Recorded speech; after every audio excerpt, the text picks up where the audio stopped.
Entre líneas se esconde la historia y en cada página un nuevo saber. Bienvenidos a Contextos Podcast, donde el rigor académico se vuelve conversación y hoy vamos a descifrar el saber que nos rodea. Imagina por un momento que, dentro de 1000 años, un arqueólogo del futuro excava las ruinas de un rascacielos corporativo moderno. Al llegar a la última planta, encuentra un escritorio de caoba que es, digamos, el doble de grande que los cubículos del piso de abajo. La pregunta que surge es, ¿ese escritorio es simplemente un mueble que requirió más madera? ¿O es la manifestación física de una regla gramatical invisible que le gritaba al resto de la oficina, aquí se sienta el jefe? Y justo ahí radica el problema más fascinante de nuestra disciplina. Porque, a los seres humanos nos encanta que el registro arqueológico sea binario y limpio, ¿sabes? Encuentras una moneda romana, ves la efigie de Augusto y la catalogas sin pensar. Año 20 a.C. Claro, es reconfortante. Es un dato cerrado. Exacto, es reconfortante. Pero cuando ese escritorio de caoba o, no sé, una vasija neolítica deja de ser un simple trozo de materia y se convierte en un vehículo de significado social, la claridad desaparece por completo. Totalmente. Dejamos atrás la simple datación de manual y nos adentramos en algo mucho más denso, en cómo las sociedades del pasado entendían y estructuraban su mundo a través de los objetos que creaban. Hoy vamos a sumergirnos en un riguroso intercambio intelectual sobre este mismo problema. Eso es. Explorando, claro, múltiples perspectivas sobre la semiótica arqueológica. Nuestro punto de partida hoy es el monumental texto de Robert W. Preusel, titulado Archaeological Semiotics, una obra que, examina a fondo cómo la arqueología dota de significado al pasado. Y la pregunta central que va a guiar nuestro discurso de hoy es quizás la más divisiva que tenemos ahora mismo en la teoría arqueológica contemporánea. O sea, ¿qué marco teórico es superior para interpretar la cultura material y los objetos que desenterramos? ¿El estructuralismo lingüístico heredado de Ferdinand de Saussure? ¿O la semiótica pragmática y procesual de Charles Sanders Peirce? Yo, como firme defensora de la primera postura, argumentaré que el modelo de Saussure es superior. La cultura material puede y debe decodificarse como un texto estructurado mediante reglas gramaticales y diferencias subyacentes. Y yo, desde mi lado, defenderé la alternativa de Peirce. Sostengo que el significado material exige un enfoque pragmático basado en la materialidad física de los objetos y su naturaleza triádica, y no solo en, códigos lingüísticos abstractos que, a fin de cuentas, son arbitrarios. Vale, pues para sentar las bases de mi postura, y para quien nos esté escuchando y se pregunte qué demonios tiene que ver la lingüística del siglo XIX con desenterrar vasijas o puntas de flecha. Debemos entender la brillantez de la tesis de Saussure. Adelante, ilumínanos. Saussure nos enseñó que el lenguaje no es un simple conjunto de etiquetas pegadas a objetos que ya existen en el mundo. El significado no existe de antemano, esperando a ser nombrado. Se crea puramente a través de relaciones y diferencias. ¿Te refieres a la famosa separación entre el significante, la forma física o acústica, y el significado, el concepto mental? Justo eso. Pero para visualizarlo mejor, vamos a olvidarnos de las palabras por un momento y pensemos en un tablero de ajedrez. Una pieza de madera tallada no es un rey por la esencia misma de su madera o por lo que pesa. Claro, es un trozo de madera sin más. Exacto. Es un rey exclusivamente por cómo se mueve en relación con el peón o con el caballo. Su valor nace de la diferencia dentro de un sistema estructurado.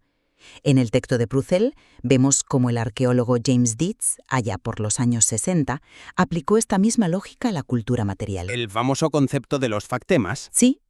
Dietz argumentó que los artefactos están compuestos por unidades fundamentales de significado. Los llamó factemas y formemas, trazando un paralelismo directísimo con los fonemas y morfemas del lenguaje hablado. Lo cual, sobre el papel resulta ser una analogía muy seductora. Y tremendamente operativa en el trabajo de campo. Piensa en una punta de flecha. Si cambias un solo atributo físico, Por ejemplo, la forma de la muesca en la base cambia su significado funcional o cultural. Es exactamente igual que si cambias una letra y la palabra pato se convierte en gato. Ya, entiendo por dónde vas. Este marco estructuralista y su evolución posterior hacia la lectura de la cultura material como si fuera un texto, algo que lideró Ian Hode, nos da una herramienta analítica incomparable. Nos permite ver las reglas inconscientes de sociedades muertas. Un hacha ceremonial en una tumba no significa poder guerrero solo por ser afilada. Sino por el contexto. Eso es, significa poder porque contrasta con la hoz de agricultor encontrada en la tumba de al lado. Es el contraste sintagmático lo que verdaderamente crea el significado. A ver, ahí sí que no te lo compro. Y te explico por qué. El problema fundamental del modelo de Saussure, sobre todo cuando lo forzamos dentro de la arqueología, es que los objetos materiales sencillamente no son palabras. Físicamente, ontológicamente, operan bajo reglas distintas. Son cosas diferentes, claro, pero el sistema subyacente... Espera, déjame terminar. Saussure basó todo su imperio teórico en que la relación entre el significante y el significado es arbitraria. Pero la cultura material rara vez es arbitraria. Un muro de piedra en una fortaleza significa contención o defensa, no por un acuerdo social abstracto, sino por su masa, por su impenetrabilidad y su realidad física aplastante. Ya, pero la decisión de dónde colocar ese muro, si separa el templo del pueblo llano o si rodea la plaza del mercado, eso sí obedece a un código cultural preexistente. No lo ponen al azar. Claro, tiene razón en eso. Pero reducir ese muro a un simple código espacial es ignorar lo que el muro hace activamente en la vida de las personas. Y por eso Preusel nos dirige hacia el modelo triádico de Charles Sanders Peirce, que francamente me parece infinitamente superior para lidiar con la tierra y la piedra reales. Bueno, superior es una palabra fuerte. Cuéntanos cómo funciona esa tríada. Peirce lo veía esa simple línea divisoria entre significante y significado. Él propuso una relación de 3 partes: el signo, el objeto y el interpretante. Y dentro de esta tríada introduce un concepto que es oro puro para nosotros: la indexicalidad. Ah, los índices. Exacto. Un índice es un signo que tiene una conexión física, causal o espaciotemporal directa con lo que representa. Como el ejemplo clásico de la huella en la arena, imagino. Precisamente, una huella en el barro es un índice del pie que acaba de pasar por ahí. Una veleta en un tejado indica la dirección del viento no por una convención gramatical de la sociedad, sino porque el viento la empuja físicamente. Y si lo piensas, casi todo el registro arqueológico es indexical. Porque las cosas fueron usadas. Sí, los objetos son índices de las prácticas físicas que los crearon. Peirce integró esto en una visión filosófica mucho más amplia que llamó el sinequismo. Espera, antes de avanzar. Sinequismo suena a un concepto que asustaría a cualquiera en un examen de filosofía de primer año. En términos prácticos, para nuestra disciplina, o sea, ¿qué significa que el universo opere bajo el sinequismo? Es una gran pregunta. En lugar de ver el mundo como cajas separadas, con signos por un lado y la realidad por otro, el sinequismo propone que el universo es un continuo ininterrumpido de semiosis, de creación de significado. Todo está conectado. Un objeto no es una palabra estática en un diccionario, es un proceso continuo. Ya veo. Este marco reconoce la agencia material. Las cosas no solo reflejan la vida social pasivamente esperando a que un arqueólogo del siglo XXI las lea. Las cosas tienen efectos prácticos. Rebotan contra nosotros, nos obligan a actuar. Entiendo por qué piensas eso, de verdad, pero permíteme enmarcarlo de otra manera. Cuando reduces la cultura material a meras interacciones indexicales, al viento empujando la veleta o al pie pisando el barro, te quedas atrapado irremediablemente en lo micro. ¿En lo micro? Sí, te quedas mirando al individuo que sostiene la vasija. El modelo de Saussure, precisamente al concebir el yacimiento como un texto, es lo que nos permite dar un paso atrás y descifrar cosmovisiones completas. Hombre, pero ¿cómo logra exactamente una metáfora literaria desenterrar la realidad material de una cosmovisión entera? Porque la estructura es lo que le da sentido a ese individuo. Imagina que descubres una necrópolis. Si aplicas a Peirce, puedes decir, ah, mira, este esqueleto tiene desgaste en las articulaciones. Eso es un índice de trabajo duro. Y esta vasija tiene marcas de hollín, índice de que se usó en el fuego. Datos empíricos, físicos y reales. Bien, datos físicos. Pero te estás perdiendo la sintaxis del cementerio. ¿Por qué todos los individuos con desgaste articular están enterrados mirando hacia el oeste, sin vasijas, mientras que en el sector este hay tumbas monumentales sin desgaste articular, pero repletas de cerámica intacta? Un patrón claro. Exacto. Esas oposiciones, este-oeste, trabajo descalzo, objeto prístino frente a objeto usado, forman un texto estructurado. Concebir el yacimiento como un texto nos obliga a leer los silencios, los contrastes espaciales que revelan la ideología subyacente de esa sociedad. Fíjate, la metáfora del texto es poética, lo reconozco, pero colapsa estrepitosamente cuando choca con la realidad física. Peirce acuñó un término maravilloso para esto: el outward clash, el choque hacia afuera, la colisión ineludible de los objetos con el mundo real. ¿Y cómo se diferencia ese choque de leer una regla gramatical restrictiva? Porque ambas limitan la acción humana. Te lo pongo muy fácil. Tú puedes borrar una palabra de un pergamino con un raspador. Puedes pronunciar una oración dictando que todos somos iguales y el viento se la lleva en un segundo. Pero el outward clash es esa pared de piedra contra la que te chocas literalmente en la oscuridad. Entiendo la metáfora física. Es que no es solo una metáfora. La piedra no es un símbolo abstracto de obstáculo, es un obstáculo físico que te hace sangrar la rodilla. Una pirámide egipcia no es solo una palabra muy grande en el paisaje para decir faraón. Su mera construcción reconfigura la economía entera de una nación. Altera el paisaje geológico, agota las canteras y rompe los cuerpos físicos de miles de trabajadores. Ya, pero... La materialidad no solo representa la realidad a través de diferencias estructuradas, o sea, la crea, y se resiste a nosotros. El lenguaje asume que todos cooperamos para comunicarnos. ¿Pero los objetos? Los objetos a menudo son muy tercos. Ese es un punto interesante, el del esfuerzo físico innegable. Pero fíjate en un detalle. La motivación detrás de ese esfuerzo colosal, la justificación ideológica que hace que toda una sociedad dedique su energía vital a mover esos bloques de piedra bajo el sol abrasador, está codificada simbólicamente primero. Sí, pero la piedra pesa igual. Pesará igual, sí, pero las piedras son mudas, sin la estructura simbólica previa que dicta que el faraón es un ser divino y no un simple mortal. Si no hay código, no hay pirámide. Pues bajemos esto del antiguo Egipto al terreno de lo concreto y lo muy bien documentado. El libro de Peirce nos ofrece un caso de estudio fantástico para someter a prueba nuestros dos marcos teóricos. Hablo de la arquitectura utópica de Brook Farm. Ah, en Massachusetts, en el siglo XIX. Exactamente. Es el laboratorio perfecto porque es un sitio donde la ideología y la materialidad chocaron de frente, a lo bestia. Es un experimento social fascinante, la verdad. Una comunidad agrícola fundada originalmente por trascendentalistas, liderados por George Ripley, que luego, curiosamente, dio un giro radical y se convirtió al fourierismo. Eso es. Y aquí es donde el marco de Peirce, centrado en lo pragmático y lo indexical, brilla con luz propia.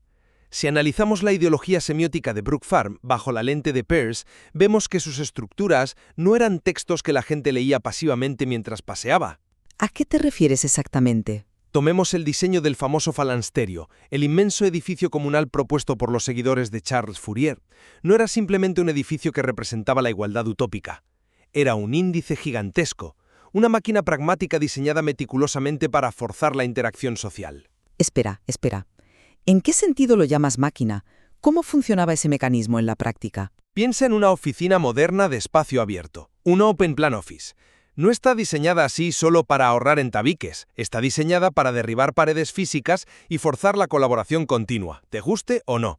El falansterio operaba igual. Obligando a rozarse, digamos. Exacto. Sus pasillos larguísimos, sus enormes comedores comunales, la eliminación brutal de rincones privados. Todo esto obligaba físicamente a los residentes de distintas clases sociales a cruzarse, a mirarse a los ojos cada mañana. Peirce también menciona objetos cotidianos muy reveladores, como las lámparas de aceite de ballena hechas de metal Britannia, que se fabricaban allí mismo. Lámparas que, por cierto, llevaban estampadas las marcas de fabricante de Brook Farm, lo cual es muy significativo. Correcto. Y bajo Peirce, esas lámparas no son palabras en una oración utópica, son índices pragmáticos que median hábitos. ¿Cómo crean un hábito unas simples lámparas? Porque el metal Britannia requiere cierto cuidado físico constante. El aceite de ballena requería reservas comunales gestionadas por la colectividad para mantener los pasillos iluminados. Al fabricar, encender y compartir esas lámparas específicas o al caminar por esos pasillos interminables, los individuos formaban hábitos corporales diarios. El objeto físico hacía el trabajo sucio. Ya veo por dónde vas. No reflejaban una idea abstracta de comuna. Obligaban a los cuerpos físicos a comportarse como una comuna mediante fricción constante, pura indexicalidad.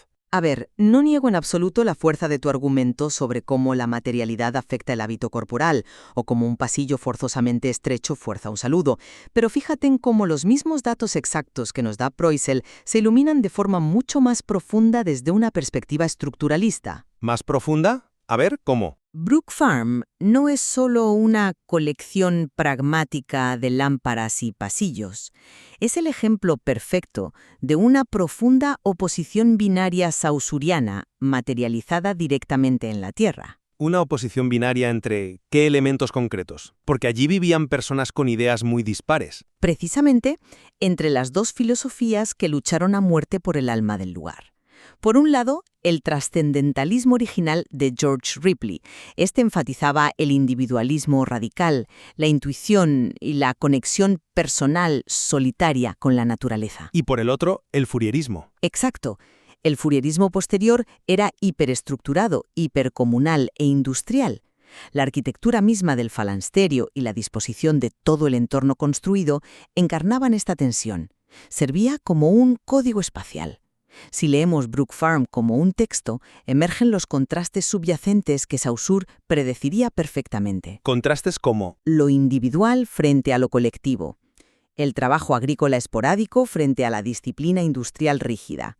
El paisaje natural frente al espacio construido e hiperregulado. Ya, pero la gente no vive dentro de dicotomías abstractas de un lado frente a otro. No, pero las dicotomías estructuran cómo viven su día a día.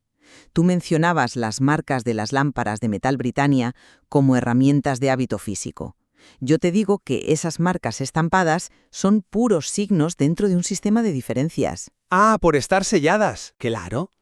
Al sellar Brook Farm en una lámpara, estaban reclamando una identidad corporativa y utópica explícitamente en contraste, de forma sintagmática frente a los productos anónimos del mundo capitalista exterior de Boston. Como diría Saussure, el entorno estructuraba la vida social no solo por la fricción física del pasillo que tú comentas, sino por los contrastes de significados subyacentes que los habitantes procesaban inconscientemente todo el tiempo. Es un argumento muy bien hilado, de verdad te lo concedo, pero ¿has considerado que al forzar a los habitantes de Brook Farm dentro de esta pulcra estructura de oposiciones binarias, corres el riesgo de ignorar el desorden caótico e inherente de la vida vivida? ¿El desorden? Sí, la aproximación de Peirce nos permite ver que el significado nunca está fijo en un contraste inamovible, está en perpetuo movimiento. Es la semiosis infinita de la que hablábamos. Ese falansterio pudo empezar como un símbolo estructurado de los ideales de Fourier. Y de hecho lo fue. Sí, pero cuando la comuna quiebra y el edificio se incendia trágicamente, las ruinas se convierten indexicalmente en una prueba física del fracaso económico, y décadas después terminan siendo un ícono romántico y melancólico en la literatura de Nathaniel Hawthorne. El significado mutó radicalmente porque la realidad física mutó, no se quedó en una dicotomía estática. ¿Vale? Y aquí es donde te lanzo yo el desafío. Porque creo firmemente que hay un peligro enorme en esa flexibilidad extrema de la semiosis infinita. Fíjate, si nos obsesionamos tanto con el barro en los zapatos de los granjeros, con la mecha de la lámpara de aceite y con los microhábitos locales que defiende la semiótica procesual de Peirce, ¿no nos estamos perdiendo el bosque por mirar obsesivamente la corteza del árbol? No estoy seguro de seguirte. Digo que no corremos el riesgo de perder de vista las vastas estructuras invisibles que realmente gobiernan el mundo. ¿A qué estructuras terciales? ¿Al Estado? ¿A la economía global? A las estructuras de poder de larga duración, a los sistemas hegemónicos. La visión global de Saussure, el entender que el lenguaje y la cultura nos preceden y nos moldean muchísimo antes de que tengamos capacidad de elección consciente, nos enseña a desenmascarar el poder real. Ya. Nos permite ver cómo la ideología determina lo que siquiera es pensable en una sociedad. Si tú, como arqueólogo, solo miras el índice táctil de cómo un alfarero moldea una vasija de arcilla con sus manos, podrías estar ignorando por completo el vasto código cosmológico que dicta, bajo pena de muerte, por qué esa vasija específica jamás puede ser utilizada por un campesino en un ritual sagrado. Comprendo la preocupación, de verdad que sí. Pero no me convence esa línea de razonamiento porque asume que el poder solo puede existir en las alturas, en una especie de éter gramatical y abstracto que desciende silenciosamente sobre la sociedad. Yo contraargumentaría que Peirce maneja la cuestión del poder y la hegemonía de una forma mucho más realista, ¿A través de qué mecanismo? mediante el concepto de las ideologías semióticas. Pero explícame cómo funciona una ideología a gran escala si no hay una estructura subyacente que la sostenga y la articule. Funciona porque el poder es físico, ante todo. Los signos peircianos, especialmente los índices, están anclados en la práctica material. El poder no es una regla gramatical invisible que todos aceptan pasivamente como autómatas. El poder se materializa, pesa y se impone a través del uso y la manipulación diaria del mundo material. Como con los muros de antes. Exacto. Volviendo a tu ejemplo de las vasijas sagradas o a la arquitectura monumental, la autoridad de una élite no se mantiene únicamente porque exista un código estructural inquebrantable en la mente de los campesinos sumisos.